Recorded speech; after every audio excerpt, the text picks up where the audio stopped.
ತಸ್ಯ ಮಧ್ವಸ್ಯ ಜಗತಿ ಗುರೋ ಪೂರ್ವಾಚಾರ್ಯಮಹಿಷ್ಠಾನಾಂ ಇಯಂ ಪ್ರಣತಿಮಾಲಿಕಾ ಪೂರ್ಣಜ್ಞಾನಾಯ ವಿದ್ಮಹೇ ಪೂರ್ಣಾನಂದಾಯ ಧೀಮಹಿ ತನ್ನೋ ವ್ಯಾಸ ಪ್ರಚೋದಯಾತ್.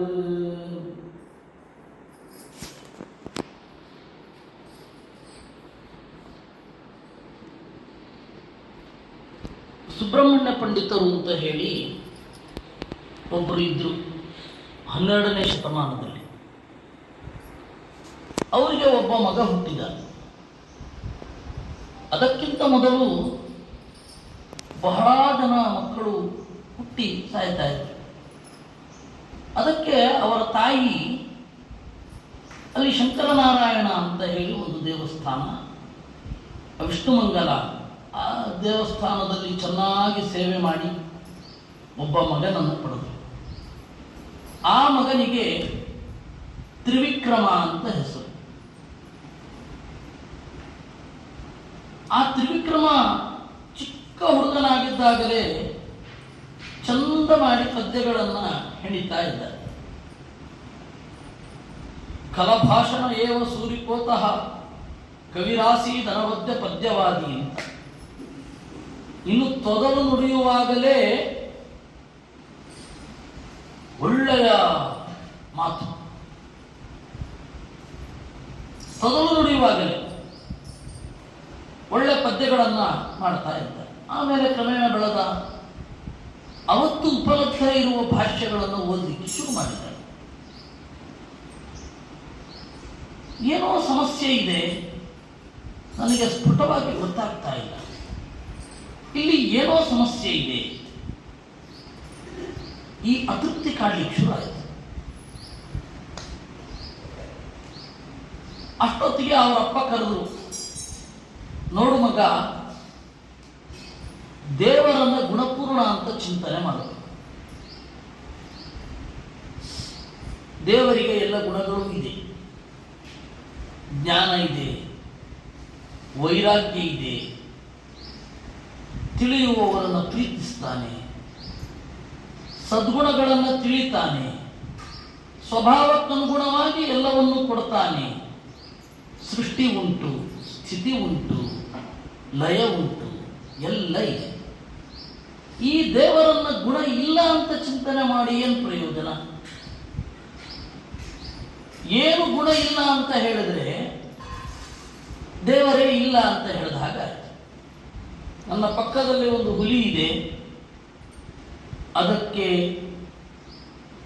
ಕೈ ಇಲ್ಲ, ಕಾಲಿಲ್ಲ, ನನ್ನನ್ನು ನೋಡುವ ಶಕ್ತಿ ಇಲ್ಲ, ಆದರೆ ಇದೆ. ಅದರ ಗರ್ಜನೆ ಕೇಳೋದಿಲ್ಲ, ಅದರ ಉಗುರು ಪರಚೋದಿಲ್ಲ. ಹುಲಿ ಇದೆ ಅಂದರೆ ಏನು ಹೇಳ್ತೀರ ನೀವು? ಇಲ್ಲ ಅಂತಾನೆ ಅರ್ಥ. ದೇವರಿಗೆ ಗುಣಗಳಿಲ್ಲ ಅಂದರೆ ದೇವರಿಲ್ಲ ಅಂತಾನೆ ಹೇಳಿದ ಹಾಗಾಗತ್ತೆ. ನನಗೆ ಯಾಕೋ ಸಮಾಧಾನ ಪದ ಬರ್ತಾ ಇಲ್ಲ ಮಗು ಅಂತ ಅವ್ರ ತಂದೆ ಹೇಳಿ ಹೋದ್ರು. ಗೆಳೆಯರೆಲ್ಲ ನಮ್ಮ ಜೊತೆಗೆ ಅಧ್ಯಯನಕ್ಕೆ ಬಾ. ಅಧ್ಯಯನದಲ್ಲಿ ಈ ಪ್ರಶ್ನೆ ಅವರಿಗೆ, ಈ ಪ್ರಶ್ನೆ ಉತ್ತರ ಕೊಡೋರು ಯಾರು? ಕ್ರಮೇಣ ಮದುವೆ ಆಯಿತು. ಮದುವೆಯಾಗಿ 3 ಜನ ಹುಟ್ಟಿದ್ರು. ಅವರಿಗೆ ಒಬ್ಬರು ತಮ್ಮ ಕೂಡ ಇದ್ರು, ಶಂಕರ ಪಂಡಿತರು ಅಂತ. ಅವರಿಗೆ ಒಂದು ಸುಮಾರು ಮಧ್ಯ ವಯಸ್ಸಿಗೆ ಬಂದಾಗ ಅವರಿಗೆ ಕಿವಿಗೆ ಬಿತ್ತು, ಆನಂದ ತೀರ್ಥರು ಅಂತ ಒಬ್ಬರು ಇದ್ದಾರೆ. ಆ ಆನಂದ ತೀರ್ಥರು ಬೇರೆಯದೇ ಆದ ಸಿದ್ಧಾಂತವನ್ನು ಮಂಡಿಸ್ತಾ ಇದ್ದಾರೆ. ಸರಿ, ಅದ್ಯಾವುದು ನೋಡೋಣ ಅಂತ ಅನ್ಕೊಳ್ತಾ ಇರುವಾಗ ಒಂದು ದಿವಸ ಗೊತ್ತಾಯಿತು, ತನ್ನ ತಮ್ಮ ಶಂಕರ ಪಂಡಿತರ ಹತ್ತಿರ ಆ ಗ್ರಂಥಗಳಿದೆ. ಅವರು ಹೋಗಿ ಮಧ್ವರ ಪಾಠವನ್ನು ಕೇಳ್ತಾರೆ. ಇದು ಗೊತ್ತಾಗಲಿಕ್ಕೆ ಶುರು ಆಯಿತು. ಓ ಹೌದಲ್ಲ, ಗ್ರಂಥ ಇಲ್ಲೇ ಬಂತು, ಯಾರಿಗೂ ಗೊತ್ತಾಗದೆ ಅಪರಾವಿದಿತ, ಯಾರಿಗೂ ಗೊತ್ತಾಗದೆ ರಾತ್ರಿಯಲ್ಲಿ ಆ ಗ್ರಂಥವನ್ನು ತೆಗೆದರು. ತಮಗೆ ಏನೇನು ಸಮಸ್ಯೆಗಳು ಕಾಡಿಸಿದ್ದವು ಅದೆಲ್ಲ ಇಲ್ಲ ಅಂತ ಗೊತ್ತಾಯಿತು, ಪರಿಹಾರ ಆಯಿತು. ಆದರೆ ಕೂಡಲೇ ಆ ಮತವನ್ನು ಸ್ವೀಕರಿಸಲಿಲ್ಲ. ಅಪಿನತಸ್ಯ ಮತಂ ಸಹಸಾದದೆ ನನು ವಿಮೃಶ್ಯ ಕೃತಿ ಕುರಿತೆ ಕಿಲಂ. ಒಂದಕ್ಕೆ ಕೂಡಲೇ ರಿಯಾಕ್ಟ್ ಮಾಡಬಾರ್ದು, ಸ್ವಲ್ಪ ಸಾವಧಾನವಾಗಿ ಯೋಚನೆ ಮಾಡಬೇಕು, ಇದು ಸರಿಯಾ ಅಂತ. ನನು ವಿಮೃಶ್ಯ ಕೃತಿ ಕುರಿತೆ ಅಖಿಲಂ. ವಿಶೇಷತಃ ಸಿದ್ಧಾಂತದ ವಿಚಾರದಲ್ಲಿ ದುಡುಕು ಹೆಜ್ಜೆ ಇಡಬಾರದು. ಬೇರೆ ಯಾವುದಕ್ಕೆ ಬೇಕಾದರೂ ಕೂಡಲೇ ರಿಯಾಕ್ಟ್ ಮಾಡಿ. ಆದರೆ ದೇವರು, ಕರ್ಮ ಇತ್ಯಾದಿಗಳಿಗೆಲ್ಲ ಕೂಡಲೇ ರಿಯಾಕ್ಟ್ ಮಾಡಬೇಡಿ. ಅದು 16 ವರ್ಷದ 50 ವರ್ಷದ ರಿಯಾಕ್ಷನ್. ಯೋಚನೆ ಮಾಡಬೇಕು, ವಿಚಾರ ಮಾಡಬೇಕು, ಎಲ್ಲವನ್ನ ಚಿಂತಿಸಿ ನಿಧಾನವಾಗಿ ಸಮಯ ತಗೊಳ್ಬೇಕು. ಅದರಿಂದಾಗಿ ಯಾವುದೇ ಕಾರಣಕ್ಕೂ ಕೂಡಲೇ ತಗೊಳ್ಬಾರ್ದು, ಇನ್ನೊಂದು ಸ್ವಲ್ಪ ದಿವಸ ಕಾಯೋಣ. ಅಷ್ಟು ಹೊತ್ತಿಗೆ ಏನಾಯಿತು, ನಾರಾಯಣ ಅಂತ ಅವರ ಹುಡುಗ, ಒಂದು ಸುಮಾರು 10-9 ವರ್ಷದ ಹುಡುಗ. ಅವಾಗ ಏನಾಯಿತು ಅಂದರೆ, ಆ ಊರಿನ ಪಕ್ಕದಲ್ಲೇ ಒಬ್ಬರು ಇದ್ರು, ಪದ್ಮತೀರ್ಥ ಅಂತ. ಅವರೆಲ್ಲ ಆಚಾರ್ಯರ ಗ್ರಂಥವನ್ನ ಅಪಹರಿಸಿದ್ರು. ಮಧ್ವಾಚಾರ್ಯರ ಗ್ರಂಥಗಳಿದೆಯಲ್ಲ, ಅದು ಮಧ್ವಾಚಾರ್ಯ ಬೇಡ. ಮಧ್ವಾಚಾರ್ಯರು ಸಂಗ್ರಹಿಸಿದ ಗ್ರಂಥ ಯಾವುದು ಅಂದರೆ, ಅವರು ಕೋಟ್ ಮಾಡಲಿಕ್ಕೆ ಬಳಸ್ತಾ ಇದ್ದದ್ದು. ಒಂದೇ ಒಂದು ದಿವಸವೂ ಕೂಡ ಮಧ್ವಾಚಾರ್ಯರ ಗ್ರಂಥ ತೆಗೆದು ನೋಡಿಲ್ಲ, ಯಾಕೆಂದ್ರೆ ಬೇಕಿಲ್ಲ. ಯಾರಾದರೂ ಏನು ಪ್ರಮಾಣ ಅಂತ ಕೇಳಿದ್ರೆ ಶಂಕರ ಅದನ್ನು ತೆಗಿ ಗೊತ್ತಾಗಲಿ ಅಂತ ಇತ್ತು. ಸೊ ಶಂಕರ ಪಂಡಿತರು ಅವರು ಲೈಬ್ರರಿಯನ್ನಾಗೋಗಿದ್ರು. ಮಧ್ವಾಚಾರ್ಯರ ಗ್ರಂಥ ಮಧ್ವಾಚಾರ್ಯ ಹತ್ರ ಇಲ್ಲ, ಮತ್ತೆ ಯಾರ ಹತ್ರ ಇದೆ? ಶಂಕರರ ಗ್ರಂಥ, ಶಂಕರ ಪಂಡಿತರ ಗ್ರಂಥದಲ್ಲಿದೆ. ಯಾವುದು? ಮಧ್ವರು ಅವರ ಗ್ರಂಥಗಳಲ್ಲಿ ಬೇಕಾಷ್ಟು ಉಲ್ಲೇಖ ಮಾಡಿದ್ದಾರೆ. ಪುರಾಣಗಳ ಶುದ್ಧ ಪ್ರತಿ, ಮಹಾಭಾರತದ ಶುದ್ಧ ಪ್ರತಿ, ಬೇರೆ ಬೇರೆ ಗ್ರಂಥಗಳು, ನಾವು ಕಂಡು ಕೇಳಲೇದ ಗ್ರಂಥಗಳು. ಪ್ರವೃತ್ತ ಅಂತ ಒಂದು ಗ್ರಂಥ, ರಾಮ ಸಂಹಿತೆ ಅಂತ ಒಂದು ಗ್ರಂಥ, ಈ ತರಹದ ಗ್ರಂಥಗಳು ಅದವರಲ್ಲಿದೆ. ಹಾಗಾದ್ರೆ ಯಾರನ್ನ ಅಟ್ಯಾಕ್ ಮಾಡಬೇಕು? ಸಮಯ ನೋಡ್ತಾ ಇದ್ರು ಅವರು. ಸ್ವಲ್ಪ ಮಳೆಗಾಲ ಇನ್ನು ಆರಂಭ ಆಗ್ತಾ ಇದೆ, ಆಷಾಢ ಶುದ್ಧ ದಶಮಿ ಆ ತರಹದ ಕಾಲ. ಅವರು ಅವತ್ತು ಅವಾಗೆಲ್ಲ ದ್ವಾದಶಿಯೇ ಚಾತುರ್ಮಾಸ್ಯ ಕೊಡ್ತಾ ಇದ್ರು. ಎಲ್ಲಿಯ ತನಕ? ಉತ್ಥಾನ ದ್ವಾದಶಿಯ ತನಕ. ಅವಾಗ ನೀವು ಉಡುಪಿಯನ್ನು ಎಷ್ಟು ಜನ ನೋಡಿದ್ದೀರ ನನಗೆ ಐಡಿಯಾ ಇಲ್ಲ, ಎಲ್ಲರೂ ನೋಡಿರ್ತೀರ. ಉಡುಪಿಯಿಂದ ಮಂಗಳೂರಿಗೋ, ಉಡುಪಿಯಿಂದ ಬೇರೆ ಯಾವುದೋ ಕಡೆಗೆ ಹೋಗೋದಾದ್ರೆ ಸುಲಭ ಇರ್ತಿರ್ಲಿಲ್ಲ. ನನಗೆ ಪೇಜಾವರ ಸ್ವಾಮಿಗಳು ಹೇಳ್ತಾ ಇದ್ರು, ನಾನು ಪೇಜಾವರ ಸ್ವಾಮಿಗಳ ಹತ್ರ ಸುಧಾ ಕಲಿತಾವ. ಪೇಜಾವರ ಸ್ವಾಮಿಗಳು ಹೇಳ್ತಾ ಇದ್ರು, ಉಡುಪಿಯಿಂದ ಮಂಗಳೂರಿಗೆ ಹೋಗ್ಬೇಕಾದ್ರೆ ಒಂದು ಇಡೀ ಸಂಜೆ ಆಗ್ತಾ ಇತ್ತಂತೆ, ಬೆಳಗ್ಗೆ ಹೊರಟ್ರೆ ಸಂಜೆ. ಯಾಕೆಂದ್ರೆ ಈಗಿನ ತರಹ ಬ್ರಿಡ್ಜ್ ಇರಲಿಲ್ಲ. ಸಮುದ್ರದ ಇಳಿತ ಭರತಗಳನ್ನು ಲೆಕ್ಕ ಹಾಕಬೇಕು. ಯಾವಾಗ ನೀರು ತುಂಬುತ್ತೆ ಅವಾಗ ಒಂದು ದೋಣಿ ಇವರು ಗಾಡಿ ಸಮೇತ ತಗೊಂಡಾಗ ಅಲ್ಲಿ ಬಿಡೋದು, ಅಲ್ಲಿ ಮುಂದೆ ಹೋಗೋದು. ಎಲ್ಲೋ ಇಳಿದು, ಎಲ್ಲೋ ಈಜಿ, ಎಲ್ಲೋ ದಡ ತಲುಪಿ, ಎಲ್ಲೋ ಏರಿದ್ರೆ ಇನ್ನೆಲ್ಲೋ ಇಳಿದು ಅಲ್ಲಿಂದ ನಡ್ಕೊಂಡು ಹೋಗ್ಬೇಕು. ಅದರಿಂದಾಗಿ ಊರುಗಳಿಗೆ ಇವತ್ತಿನ ತರಹ ಕನೆಕ್ಟಿವಿಟಿಯೇ ಇರ್ತಿರಲಿಲ್ಲ. ಅಂತಹ ಸಂದರ್ಭದಲ್ಲಿ ಮಧ್ವಾಚಾರ್ಯರಿಗೆ ಸುದ್ದಿ ಬಂತು, ಶಂಕರ ಪಂಡಿತರಿಗೆ ಬಡದು ಮ್ಯಾನ್ ಹ್ಯಾಂಡ್ಲಿಂಗ್ ಮಾಡಿ ಅವರ ಗ್ರಂಥಗಳನ್ನ ಎತ್ಕೊಂಡು ಹೋಗಿದ್ದಾರೆ. ಈಗ ಎತ್ಕೊಂಡು ಹೋಗಿರೋರು ವರ್ಕಾಡಿಯಲ್ಲಿದ್ದಾರೆ ಅಂತ. ವರ್ಕಾಡಿ ಎಲ್ಲಿ ಗೊತ್ತಾ? ಇವತ್ತಿನ ಕೇರಳ ಬಾರ್ಡರ್. ಅವಾಗ ಅದು ತುಳುನಾಡಿಗೆ ಸೇರಿತ್ತು. ಉಡುಪಿಯಲ್ಲಿದ್ದಾರೆ ಆಚಾರ್ಯರು. ಉಡುಪಿಯಿಂದ ಒಂದೇ ಸಮಯದಲ್ಲಿ ಅಲ್ಲೊಬ್ಬರು ಸ್ವಾಮಿಗಳಿದ್ರು, ಪೆಗತ್ತಾಯ ಸ್ವಾಮಿಗಳು ಅಂತ, ಅಣ್ಣಯ್ಯ ಸ್ವಾಮಿಗಳು ಅಂತ. ಆಚಾರ್ಯಗಿಂತ ದೊಡ್ಡವರು, ಆದರೆ ವೇದಾಂತ ಸಾಮ್ರಾಜ್ಯದಲ್ಲಿ ಅಭಿಷೇಕ ಆಗಿರಲಿಲ್ಲ ಅವರಿಗೆ. ಅವರ ಜೊತೆ ಕೂಡಿಕೊಂಡು ಉಡುಪಿಯಿಂದ ಒಂದೇ ದಿವಸದಲ್ಲಿ ವರ್ಕಾಡಿಗೆ ಹೋದ್ರು ಆಚಾರ್ಯ. ವರ್ಕಾಡಿಗೆ ಹೋಗಿ ಅಲ್ಲಿ ರೆಡ್ ಹ್ಯಾಂಡ್ ಆಗಿ ಹಿಡಿದು ಆ ಪದ್ಮತೀರ್ಥನನ್ನ ರೆಡ್ ಹ್ಯಾಂಡ್ ಆಗಿ ಹಿಡಿದು ರಾಜನಿಗೆ ಒಪ್ಪಿಸಿದ್ರು. ಅವಾಗ ಅವನೇನು ಮಾಡಿದ, ಜೋರ್ ಮಾಡಿದ ಆಚಾರ್ಯರಿಗೆ. ಆಚಾರ್ಯ ಹೇಳಿದ್ರು, ನೀನೇನೋ ನನ್ನ ಗ್ರಂಥ ಕದಿಯೋದು, 3 ಲೋಕದಲ್ಲಿ ನನ್ನ ಶಾಸ್ತ್ರ ವ್ಯಾಪ್ತವಾಗಿದೆ ಎಂದರು ಆಚಾರ್ಯರು. ಅದಕ್ಕೆ ಅವ್ರು ಹೇಳಿದ, 3 ಲೋಕದಲ್ಲ, ಅಂತರ್ಯಾಮಿ ಗೊತ್ತು ಅಂತ. ಅದಕ್ಕೆ ಅವ್ರು ಹೇಳಿದ್ರು, ಅಂತರ್ಯಾಮಿ ಇದ್ದಾನೆ ಅಂತಾನೆ ನನ್ನ ಕಾನ್ಸೆಪ್ಟ್, ಅಂತರ್ಯಾಮಿ ಇಲ್ಲ ಅಂತ ತಾನೇ ನೀನು ಹೇಳೋದು. ನೋಡು, ನಿನ್ನಲ್ಲೇ ನನ್ನ ಶಾಸ್ತ್ರ ವ್ಯಾಪಿಸಿ ಬಿಟ್ಟಿದೆ. ಇಲ್ಲ ಇಲ್ಲ, ಈ ಕೂಡಲೇ ವಾದ ಆಗಬೇಕು ಅಂದ್ರು. ಆಯ್ತು, ಕರೆಸು, ಯಾರನ್ನು ಕರೆಸ್ತೇವೋ ಕರೆಸು. ಸರಿ, ಎಲ್ಲ ಬಂದ್ರು. ಎಲ್ಲ ಬಂದಾಗ ಎಲ್ಲ ಜನ ನಿಂತಿದ್ದಾರೆ. ಆಚಾರ್ಯ ಹೇಳಿದ್ರು, ನೀವು ಯಾರು ಮಾತನಾಡಬೇಡಿ, ನಿಮ್ಮ ಮನಸ್ಸಿನೊಳಗಡೆ ಪ್ರಶ್ನೆ ಮಾಡಿಕೊಳ್ಳಿ, ನಾನು ಉತ್ತರ ಹೇಳ್ತೇನೆ.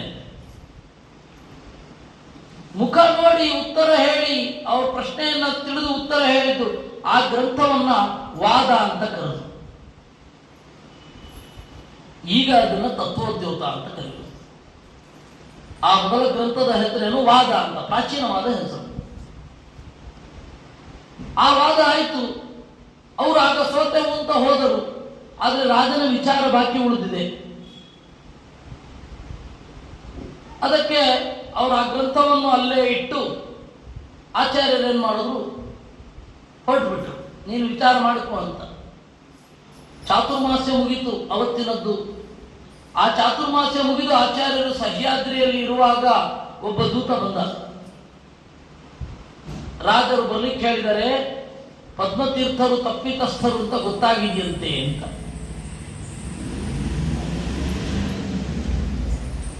ಆಗ ಆ ರಾಜನ ಹೆಸರು ಜಯಸಿಂಹ ಅಂತ. ಅವನು ಆಳ್ತಾ ಇದ್ದ ರಾಜ್ಯ ಕುಂಬಳೆ ಅಂತ.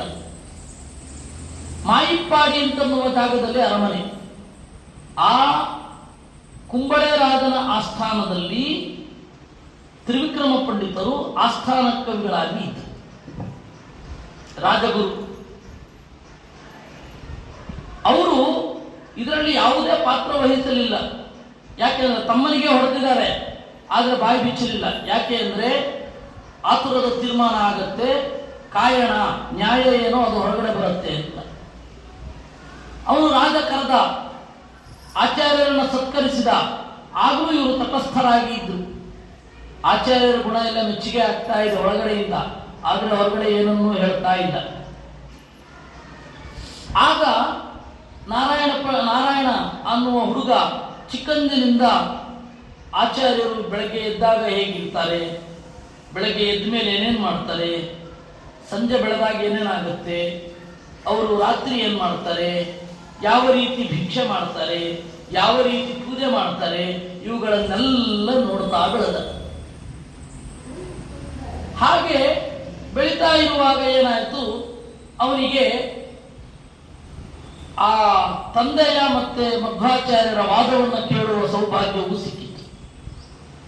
ಸ್ವಲ್ಪ ಪೂರ್ತಿ ಅರ್ಥ ಆಗಿರ್ಲಿಕ್ಕಿಲ್ಲ, ಚಿಕ್ಕ ವಯಸ್ಸಾದ್ದರಿಂದ ನಿಧಾನವಾಗಿ ಅರ್ಥ ಆಗಿರುತ್ತೆ ಅಂತ ಇಟ್ಕೊಳ್ಳೋಣ ಆ ಹುಡುಗನಿಗೆ. ಆಮೇಲೆ ಅರ್ಥ ಆಗಿರುತ್ತೆ, ಆಮೇಲೆ ಅಪ್ಪನನ್ನೇ ಕೇಳಿರ್ಬಹುದು. ಆಮೇಲೆ ಆಚಾರ್ಯರು, ತ್ರಿವಿಕ್ರಮ ಪಂಡಿತಾಚಾರ್ಯರು ಆಚಾರ್ಯರಿಗೆ ಶರಣಾದರು. ಆ ನಾರಾಯಣನಿಗೆ 2 ಅಣ್ಣಂದಿರಿದ್ರು. ಎಸ್ ತೃತೀಯೋತ್ರ ನಾರಾಯಣ ಅಂತ. ಅವರೇನ್ ಮಾಡಿದ್ರು, ತ್ರಿವಿಕ್ರಮ ಪಂಡಿತರು ಒಮ್ಮೆ ಕರೆದು ಅವನಿಗೆ ಹೇಳಿದ್ರು, ನೋಡು ಮಗು, ನೀನು ಮಧ್ವರ ಜೀವನ ಚರಿತ್ರೆಯನ್ನ ದಾಖಲಿಸಬೇಕು. ದಾಖಲಿಸಬೇಕು ಅಂದ್ರೆ ಆಚಾರ್ಯರು ಎಲ್ಲೆಲ್ಲಿ ಓಡಾಡಿದಾರೋ ಅಲ್ಲೆಲ್ಲ ಹೋಗಿ ಫೀಲ್ಡ್ ವರ್ಕ್ ಮಾಡಬೇಕು. ಸುಮ್ಮನೆ ಬರೆದು ಬಿಡೋದೆ, ಸುಮ್ಮನೆ ಬರೆದ್ರೆ ಏನು ಪ್ರಯೋಜನ?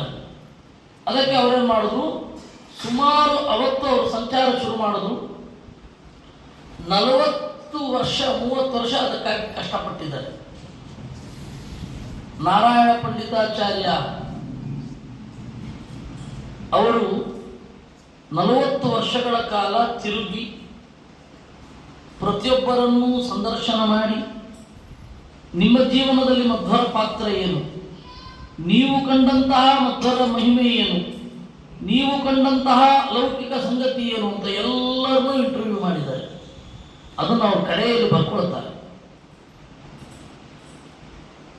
ಹಾಗೆ ಅವರು 3 ಕೃತಿಗಳನ್ನು ಬರೆದರು ಇಂಟರ್ವ್ಯೂ ಮಾಡಿ.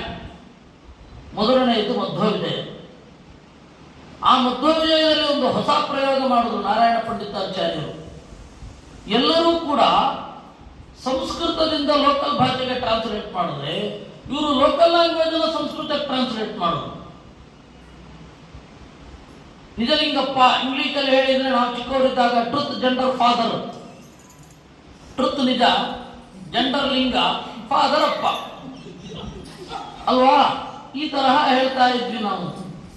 ಆ ರೀತಿ ನಿಜವಾಗಿಯೂ ಪಂಡಿತಾಚಾರ್ಯ ಸಂಸ್ಕೃತದಲ್ಲಿ ಮಾಡ್ತಾರೆ. ಮಧ್ವರ ತಂದೆಯ ಹೆಸರು ನಾರಾಯಣ ನಡಿಲ್ಲಾಯ ಅಂತ. ನಡಿಲ್ಲಾಯ ಹೇಳಿದರೆ ಊರ ನಡುವಿನ ಮನೆಯವ. ಅದಕ್ಕೆ ನೀವು ಸ್ವಲ್ಪವಾದರೂ ತುಳು ಗೊತ್ತಾಗದೆ ಹೋದರೆ ಮಧ್ವವಿಜಯ ಅರ್ಥ ಆಗೋದು ಕಷ್ಟ ಇದೆ. ಒಂದು ಆ ತುಳುವನ್ನು ಎಕ್ಸ್ಪ್ಲೈನ್ ಮಾಡಬೇಕು. ಅದು ಮಧ್ಯಗೇಹ ಆಯಿತು. ಮಧ್ಯಗೇಹ ಅಂತ ಯಾರಾದ್ರೂ ಹೆಸರು ಇಟ್ಕೋತಾರ? ಅಣ್ಣ ತಮ್ಮಂದಿರಿದ್ರೆ ಗೊತ್ತಾಗಲ್ವಾ?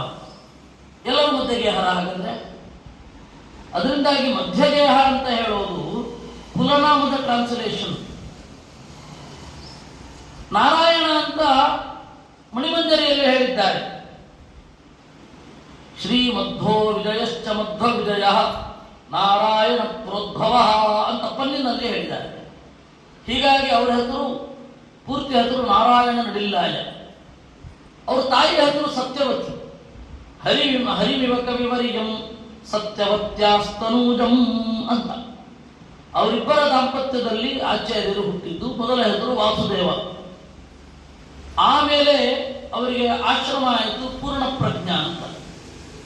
ಆಮೇಲೆ ಅವರಿಗೆ ಆದ ನಾಮಕರಣ ಏನು, ವೇದಾಂತ ಸಾಮ್ರಾಜ್ಯದಲ್ಲಿ ಪಟ್ಟಾಭಿಷೇಕ. ಅವಾಗ ವೇದಾಂತದ ಯಾವುದೇ ಪ್ರಶ್ನೆಗೆ ಇವನು ಉತ್ತರ ಕೊಡಬಲ್ಲವ ಅಂತ ತಿಳಿದ್ರೆ ಮಾತ್ರ ತೀರ್ಥ ಅನ್ನೋ ಪದವಿ ಕೊಡ್ತಾ ಇದ್ರು. ಈಗ ಒಟ್ಟಿಗೆನೇ ತೀರ್ಥ ಪದವಿ ಕೊಡ್ತಾರೆ. ಅದು ಸಂಪ್ರದಾಯ ಭಿನ್ನ ಆಗಿದೆ. ಆದ್ದರಿಂದಾಗಿ ಅವರು ಆನಂದ ತೀರ್ಥ. ವೇದ ಪುರುಷ ಅದಕ್ಕೆ ಮೊದಲೇ ನಾಮಕರಣ ಮಾಡಿದ್ದ ಮಧ್ವ ಅಂತ.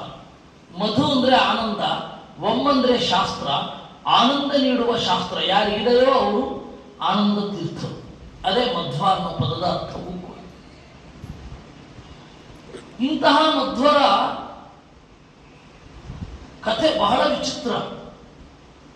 ಅವರ ಶಾಸ್ತ್ರಕ್ಕನುಗುಣವಾಗಿ ಅವರ ಕಥೆ, ಅವ್ರೇನು ಹೇಳ್ತಾರೋ ಹಾಗೆ ಬದುಕಿದ್ದಾರೆ.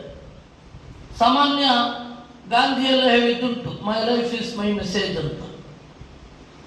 ಯಾರ ಲೈಫ್ ಯಾರ ಮೆಸೇಜ್ ಅಲ್ಲ.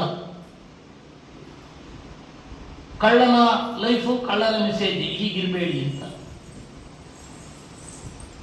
ವ್ಯಾಪಾರಿಯೊಬ್ಬನ ಲೈಫು ಅವರ ಮೆಸೇಜೇ. ಆದರೆ ಮಧ್ವರದ್ದು ಹಾಗಲ್ಲ. ರೂಪಮನ್ಯದಿವ ಧನ್ಯಮಾತ್ಮನಃ ಅಂದ್ರು ನಾರಾಯಣ ಪಂಡಿತರು. ಮಧ್ವರ ಶಾಸ್ತ್ರ ಅಂದ್ರೆ ಮಧ್ವರ ಪ್ರತೀಕ. ಅಂದ್ರೆ ಆ ಶಾಸ್ತ್ರದಲ್ಲಿ ಏನು ಹೇಳಿದ್ದಾರೆ ಅದೆಲ್ಲ ಅವರ ಜೀವನದಲ್ಲಿ ಆಗಿದೆ, ಕೆಲವು ಮಾಡಿ ತೋರಿಸಿದ್ದಾರೆ. ಉದಾಹರಣೆಗೆ 10ನೇ ಸರ್ಗದಲ್ಲಿ ಬರುತ್ತೆ. ಒಂದು ಕಡೆ ಹೋಗಿದ್ರು, ಆಚಾರ್ಯರು ಬಹಳ ಚೆನ್ನಾಗಿ ಹಾಡ್ತಾರೆ ಅಂತ ಗೊತ್ತಿತ್ತು. ಅವರೆಲ್ಲ ಕೇಳಿದ್ರು, ಮಧ್ವರೇ ನೀವು ಹಾಡಬೇಕು. ಅವರು ಬಹಳ ಒತ್ತಾಯ ಮಾಡಿದಾರಲ್ಲ ಅಂತ ಹಾಡಿದ್ರು. ಆ ಹಾಡಿನ ಮಾಧುರ್ಯವನ್ನು ಇವ್ರಿಗೆ ತಡ್ಕೊಳ್ಳಿಕ್ಕಾಗಲಿಲ್ಲ ಅವರಿಗೆ. ಆ ಮಾಧುರ್ಯ ಏನಾಯಿತು, ಗಿಡ ಮರಗಳಲ್ಲಿ ಪರಿಣಮಿಸಿ ಹೂವು ಹಣ್ಣು ಮೊದಲಾದವುಗಳೆಲ್ಲ ಮೊಳೆತವು. ನಂದೇನು ಅನ್ಕೊಂಡೆ. ಅದರಿಂದಾಗಿ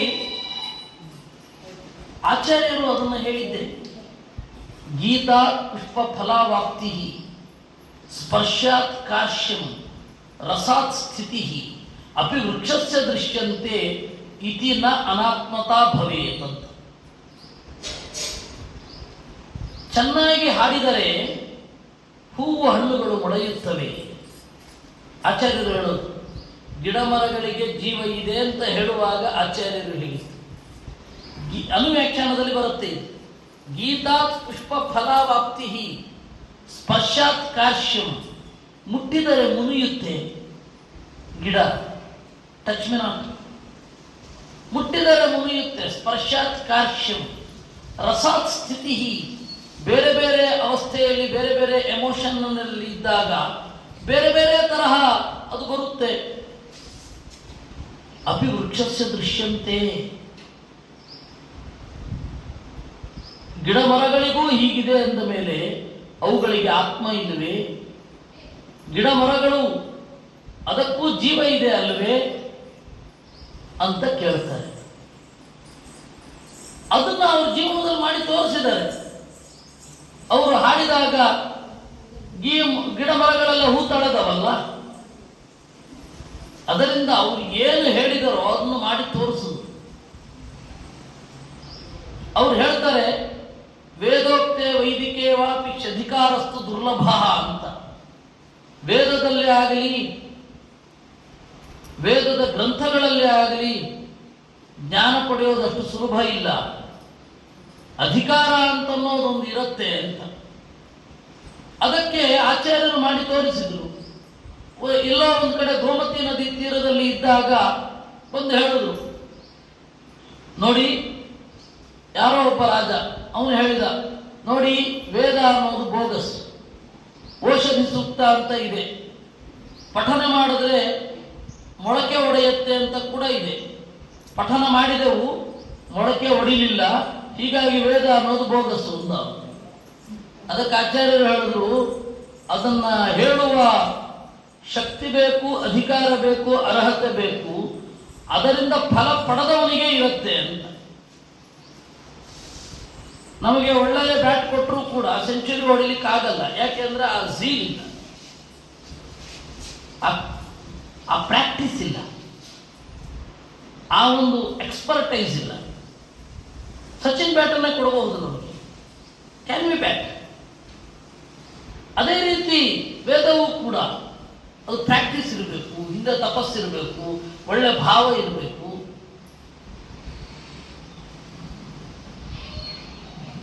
ಅದನ್ನ ಆಚಾರ್ಯರು ಹೇಳಿದ್ರು ಅವನಿಗೆ. ನಕ್ಕ. ಆಕ್ಷೇಪಂ ತಮಸಹಮಾನ ಉಚ್ಚಮಾನ ಸದ್ಯೋಸೌ ನಿಜಕರ ಪಲ್ಲವದ್ವಯೇನ ಆದಾಯ ವ್ಯತನುತ ಬೀಜಮೋಷಧೀನಾಂ ಸೂಕ್ತೇನಾಂಕುರದಲ ಪುಷ್ಪ ಬೀಜ ಸೃಷ್ಟಿಂ. ತಗೊಂಡ ಆಚಾರ್ಯರು ತೆಗೆದುಕೊಂಡು ಆ ಒಂದು ಬೀಜವನ್ನು ಹಿಡಿದು ವೇದವನ್ನು ಪಾರಾಯಣ ಮಾಡಿದಾಗ ಅಲ್ಲೇ ಗಿಡ ಮರಗಳು ಮೊಳೆತವು. ಹೆಸರು ಕಾಳನ್ನು ಅವರು ಆ ರೀತಿ ಮಾಡಿ ತೋರಿಸಿ ಆಚಾರ್ಯರು ಅನುವ್ಯಾಖ್ಯಾನದಲ್ಲಿ ಹೇಳಿದ್ರು, ಅದನ್ನು ಮಾಡಿ ತೋರಿಸು. ಹೀಗೆ ಅವರ ಗ್ರಂಥಗಳಲ್ಲಿ ಇದ್ದದ್ದನ್ನೇ ಅವರು ಹೇಳಿದ್ದು, ಅವರ ಜೀವನದಲ್ಲಿ ತೋರಿಸಿದ್ದು. ಈ ರೀತಿ ಅವರ ಜೀವನದ ಕಥೆಗಳನ್ನು ಹುಡುಕಿಕೊಂಡು ಹೋಗಿ ಎಲ್ಲ ಕಡೆ ಸಂಚಾರ ಮಾಡಿ ಒಂದನ್ನು ಸಂಗ್ರಹಿಸಿ ತಂದಿಟ್ಟು.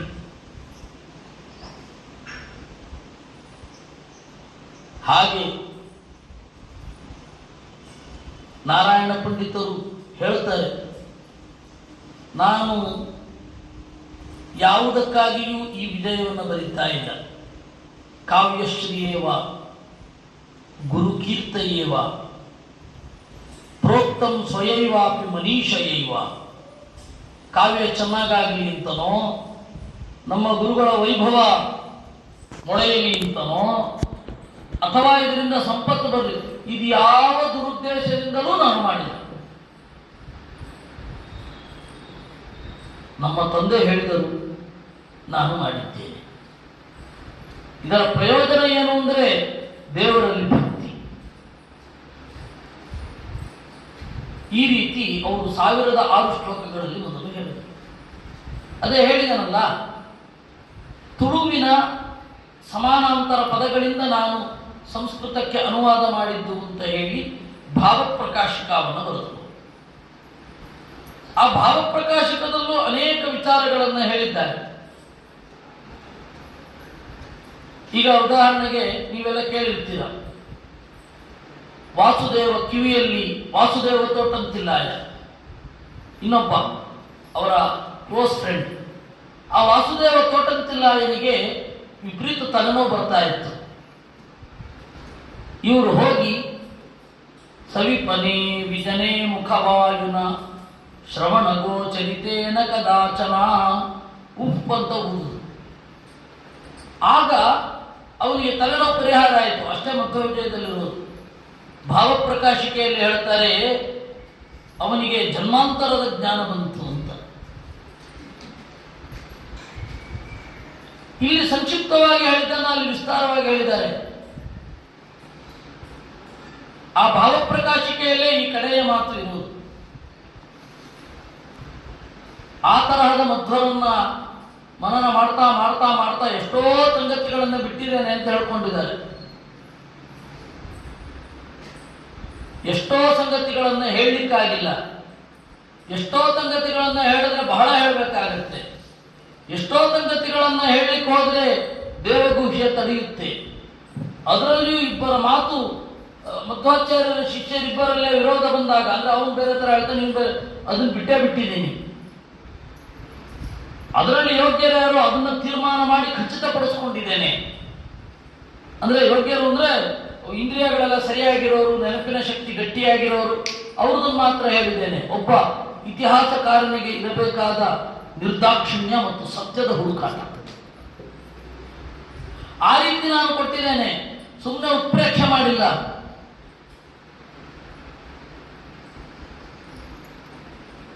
ಇಷ್ಟು ಹೇಳಿ ಮತ್ತೆ ಪ್ರಮೇಯ ನವಮಾಲಿಕ ಬರುವುದು. ಅಲ್ಲಿಯೂ ಕೆಲವೊಂದು ಮಧ್ವ ವಿಜಯದಲ್ಲಿ ಭಾವಪ್ರಕಾಶಿಕೆಯಲ್ಲೂ ಹೇಳದ ಕೆಲವೊಂದು ಸಂಗತಿಗಳನ್ನ ಅಲ್ಲಿ ಹೇಳಿದ್ದಾರೆ 33 ಶ್ಲೋಕಗಳಿಂದ. ಉದಾಹರಣೆಗೆ ಮಧ್ವಾಚಾರ್ಯರು ಮದುವೆ ಮನೆಯಿಂದ ಗುಡಿಗಳ ಕಡೆಗೆ ಹೋದ್ರಲ್ಲ, ಎಷ್ಟು ವರ್ಷ ಆಗಿದ್ದಾಗ? 3 ವರ್ಷ ಅಂತಾರೆ. ಎಸ್ತ್ರಿ ವರ್ಷೋ ಮರೋಕೋ ಯೋಲಾಳ್ಯೋ ಲೋಕ ಮಾತ್ರ ಸ್ವಲಿಪಿ ಪರಿಚಯೇ ತಾತ ವಿಸ್ಮೇರತಾಕೃತ್ ಅಂತಾರೆ. ಹೀಗೆ ಪಂಡಿತರ ಇಡೀ ಜೀವನ ಆಮೇಲೆ ಮಧ್ವರ ಕಥೆಯನ್ನು ಹೇಳಲಿಕ್ಕೆ ಸೀಮಿತ ಆಯಿತು.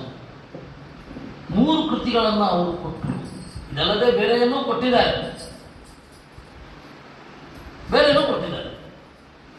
ನಯಚಂದ್ರಿಕಾ ಅಂತ ಹೇಳಿ ಅದು ವ್ಯಾಖ್ಯಾನದ ಟೀಕೆ, ಹೀಗೆ ಬೇರೆ ಬೇರೆ ಗ್ರಂಥಗಳನ್ನ ಕೊಟ್ಟಿದ್ದಾರೆ. ಆ ನಾರಾಯಣ ಪಂಡಿತಾಚಾರ್ಯರು ಮತ್ತು ತ್ರಿವಿಕ್ರಮ ಪಂಡಿತಾಚಾರ್ಯರನ್ನ ವಿಶೇಷವಾಗಿ ಅಧ್ಯಯನ ಮಾಡಬೇಕು. ಏಕೆಂದರೆ ನಾವು ಅವರಿಬ್ಬರನ್ನು ಬಿಟ್ಬಿಟ್ಟಿದ್ದೀವಿ. ಯಾವ ರೀತಿ ವಿಸ್ಮೃತಿ ಅಂದರೆ, ಯಾವ ದಾಸರು ಕೂಡ ತ್ರಿವಿಕ್ರಮ ಪಂಡಿತರ ಬಗ್ಗೆ ಒಂದು ಹಾಡು ಬರೋದಿಲ್ಲ, ನಾರಾಯಣ ಪಂಡಿತರ ಬಗ್ಗೆ ಒಂದು ಹಾಡು ಬರೋದಿಲ್ಲ. ಅಂದ್ರೆ ಅಷ್ಟು ಆಚಾರ್ಯರಿಗಾಗಿ ಸೇವೆ ಸಲ್ಲಿಸಿದ ಜೀವತ್ತೈದವರ ಬಗೆಗೆ ಅಷ್ಟೊಂದು ಉಪೇಕ್ಷೆ ಯಾಕೆ ಬಂತು? ಅವ್ರು ಮಾಡಿದ್ದು ಬಿಡಿ, ನಾವಾದರೂ ಇನ್ನು ಮುಂದುವರಿಸಬಹುದಲ್ಲ, ಓದಬಹುದಲ್ಲ. ಆ ಓದುವ ಒಳ್ಳೆಯ ಸಂಕಲ್ಪ ನಮ್ಮಲ್ಲಿ ಬರಲಿ. ನಾರಾಯಣ ಪಂಡಿತರ, ತ್ರಿವಿಕ್ರಮ ಪಂಡಿತರ ಮತ್ತೆ ವಾಮನ ಪಂಡಿತರ, ನಾರಾಯಣ ಪಂಡಿತಾಚಾರ್ಯರ ಮಗ ವಾಮನ ಪಂಡಿತರು, ಅಪ್ಪ ತ್ರಿವಿಕ್ರಮ ಪಂಡಿತರು, ಅವರೆಲ್ಲರ ಕೃತಿಯನ್ನ ಓದುವಂತಹ ಭಾಗ್ಯ ಸದ್ಯದಲ್ಲಿಯೇ ಬರಲಿ. ಎಲ್ಲರಿಗೂ ಆ ಒಳಗಿನ ಆನಂದ ಸಿಗಲಿ ಅಂತ ಆ ದೇವರನ್ನು ಬೇಡಿಕೊಳ್ತಾ ಮಧ್ವ ವಿಜಯದ ಬಗ್ಗೆ ಒಂದಿಷ್ಟು ಮಾತುಗಳನ್ನು ಇಲ್ಲಿ ಹೇಳಿದ್ದೇನೆ. ಕೃಷ್ಣ